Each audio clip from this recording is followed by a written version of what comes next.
নমস্কার, শুরু করছি আজকের সংবাদ।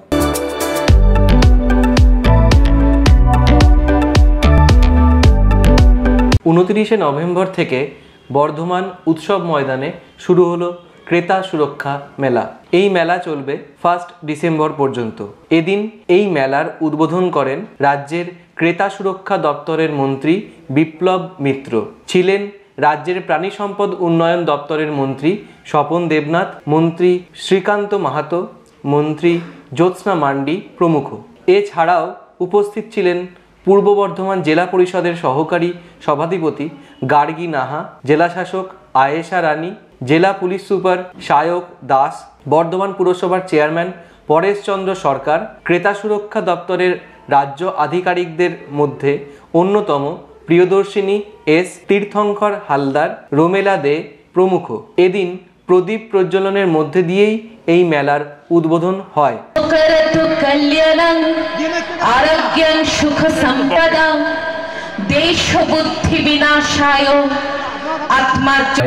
আজকের এই উদ্বোধনী অনুষ্ঠানে আমাদের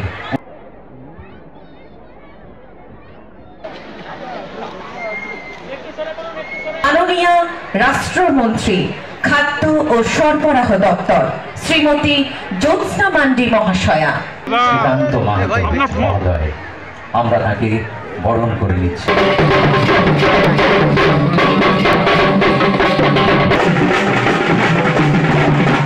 এ প্রসঙ্গে মন্ত্রী বিপ্লব মিত্র বলেন, সাধারণ মানুষের বেশ কিছু সার্বিক অধিকার রয়েছে, যার মধ্যে অন্যতম হলো দৈনন্দিন জীবনযাপনের জন্য তারা যা কেনাকাটা করেন সেক্ষেত্রে তারা যেন কোনোভাবেই প্রতারণার শিকার না হন। আর এই প্রতারণার হাত থেকে বাঁচানোর জন্যই ক্রেতা সুরক্ষা দপ্তর। পশ্চিমবঙ্গে এই দপ্তর অত্যন্ত সক্রিয়। রাজ্যের মুখ্যমন্ত্রী মমতা বন্দ্যোপাধ্যায়ের উদ্যোগে সারা দেশের মধ্যে পশ্চিমবঙ্গে এই ধরনের একটি দপ্তরের ক্যাবিনেট মন্ত্রী রয়েছেন। আমাদের রাজ্যের ক্রেতাদের সচেতন করার জন্য এই ধরনের মেলার আয়োজন। এটি পূর্বে কলকাতায় হয়েছে, বর্তমানে উত্তরবঙ্গ এবং দক্ষিণবঙ্গের বিভিন্ন জেলাতে এই মেলার আয়োজন করা হচ্ছে।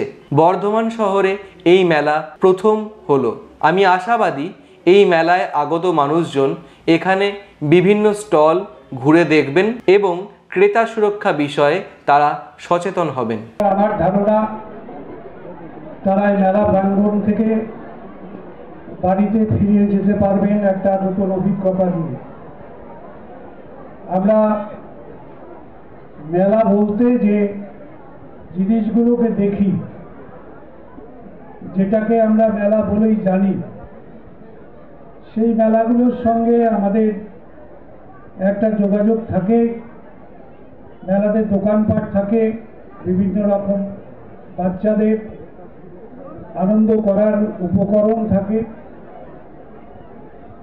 আমাদের এই মেলাটা আমাদের রাজ্য সরকারের পক্ষ থেকে, আমাদের ক্রেতা সুরক্ষা দপ্তরের পক্ষ থেকে একটু নতুন ধরনের মেলা।